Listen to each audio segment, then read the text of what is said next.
This is going to sound so odd, I'm tempted not to say this, but this is what the music sounds like. I can almost see the music coming out of the stereo. It's not a colour, it's just, I don't know, imagine like a car zipping by and you maybe see just a trace on the road. And then I can see it, what I'm seeing sort of zipping off, yeah, and leaving a base which is a square of grass, like a square patch of grass. And this music shoots out, rebounds, it's clear, it rebounds, then it has some dark colour, and it bounces inside the square. Does that make sense? No, of course not. But I'll explain it again. You're looking at the tree. Oh yeah, grabbing. Michael was looking for echoes of ancient beliefs and religions, of empathy with nature or visions of natural spirits. The first bird. There you are, there they are, there they are, something like that. The other birds. We know. Acknowledgement. They're asking each other what we're doing. I think that part of the evidence might well be the fact that he was interpreting the bird song as a language of the birds, and he was in fact telling us precisely what he felt the birds were saying. He was able to interpret, to translate their conversations for us. I'm not sure that that was going much beyond the kind of interpretation that you or I, if we'd been paying particular attention to that bird song, would also have caught with echoes of the rhythm of phrases in our own language. But it's clearly interesting that he was so sensitive to that and was responding, and his mind was putting interpretations on the sensations that were coming into it. You know, they're just being birds. They just want to know if we're a predator or not, or what the hell we're doing here in their space.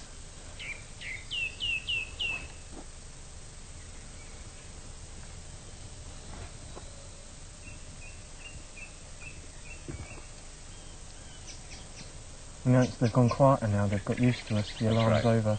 That's right. Now they're talking amongst themselves about whatever birds talk about.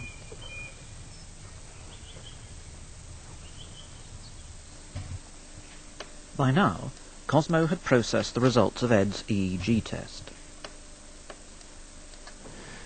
Here, for example, is Ed's brain with his eyes closed and blindfolded. There's no input on the visual cortex and not a lot of activity on the back. This is entirely normal, and I'm pleased to say Ed's brain is entirely normal, but we were unable to detect any changes as a result of taking the mushroom. This may have been because we tested him too early after taking the mushroom, and it may be that our tests are not really sensitive enough to detect these very subtle changes that may be expected.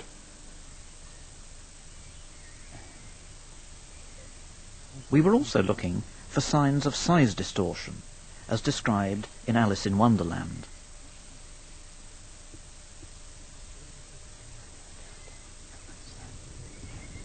Isn't that mad? Wow. Have you ever noticed how, maybe it's just this thistle, but the pattern it makes on the ground, this thistle, is exactly the same as a spider's web. The bars going out and the branches coming across, and exactly like a spider's web. What was interesting is that he wasn't categorizing things in terms of getting bigger or getting smaller, but there seemed to be a sort of ambiguity about size rather than a definite sensation of growth or contraction. He does seem to be far more vague about the size of things. It has lost its importance. He did say the house was larger than it had seemed this morning. Something else was that his time, his sense of time, and the passage of time has altered radically. Yes.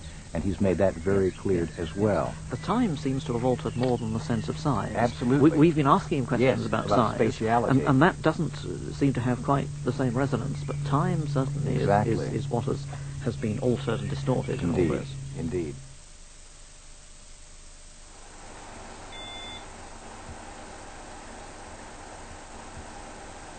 Joanna had been waiting to redo her pattern recognition test. But for Johnny, it had now acquired a new level of difficulty.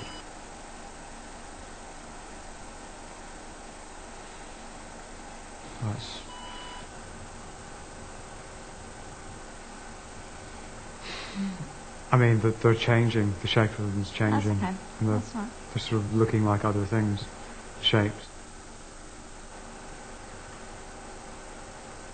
So it's harder to remember what they actually are. You see what I mean? Well, just Because you're do looking the out best for you other can, things, yeah. I'm not bothered about getting a high score. I'm just quite interested in how the shapes change. The distraction of the patterns moving and changing as Johnny looked at them had clearly affected his concentration. Joanna's results showed that analytical and logical processing were weakened. I used tests from the Cantab battery, which are now used for pharmaceutical drug discovery and development. And this was the test of pattern recognition memory. And in fact, I gave this test 3 times at baseline, so pre-mushroom, 2 hours post taking the mushroom, and again at 4 hours. And in fact, you can see at baseline, there was performance was 100%. So he got them all right. But in fact, at 2 hours later, in fact, his performance was slightly worse, and at 4 hours, his performance was down to 75%. Woo! All right. Ed now appeared to be at the peak of his experience. His burst of energy reminded me of the historical accounts of Siberian tribesmen who took the mushroom to increase their endurance.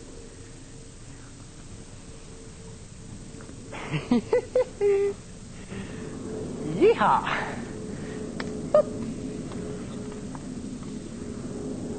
Oh, this tree doesn't go a lot higher. The two haven't bonded dramatically. They haven't at all. Yeah, they seem to be Living actually at the opposite extremes. Living Yeah. a different experience, so Yeah. that I remains to think be so. seen whether things progress. And I think perhaps Ed is very sort of into his own experiences and exploring them with some Indeed, people yes, who's well, he interesting. seems to be Yeah. enjoying it very much. He does, he does. Well, being a monkey.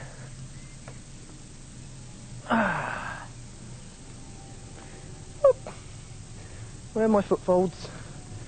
Or footholds? Ed's exuberant activity was puzzling. Toeholds? GABA has a predominantly sedative effect. So now Joe and Cosmo had to reassess their earlier theories. How does that feel? It feels great, eh? I mean, I can feel the trees swaying around below me. That's quite a nice feeling. One of the questions that we're addressing is whether this tells Muscimol or fly Agaric tells us anything about the neurotransmitter systems involved in this kind of experience. And I'm not convinced that we're seeing any GABAergic effects. We've seen nothing on the EEG. No? Nothing on the psychology. Nothing on the psychology. No. We've seen someone falling asleep. But all the other effects could easily be explained using other neurotransmitter systems. Now, we know that fly Agaric has many different and complex chemicals, and I just wonder whether we're looking at the wrong chemicals. Or perhaps too simplistically, yeah. Even when it was intense this afternoon, I still felt very able to express myself. Yeah, It was very, very easy to express myself, eh? I did as well. I was trying to explain how things were sort of always moving. Were you getting that as well? That swooshing? Yeah. I was Or was getting what everything you're looking at still? I kept trying to describe this thing of having like a layer in between me and the. It was kind of like looking out through a window at the world. 5 hours into the experiment, my guest and I concluded our tests. But I noted that our volunteers remained alert and talkative late into the night. What would we all make of what had happened the next day?